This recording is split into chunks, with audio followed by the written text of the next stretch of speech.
अस्सलाम वालेकुम व्यूअर्स, कैसे हैं सब। डे 46 40वां दिन है। बासमती 515 चावल की फसल लगी हुई है।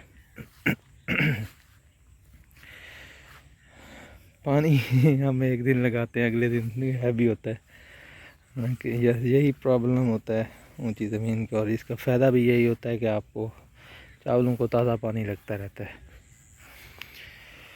वीडियो अच्छी लगे तो इसे लाइक और शेयर कर दें, साथ ही चैनल को सब्सक्राइब कर लें और बेल आइकन भी दबा दें।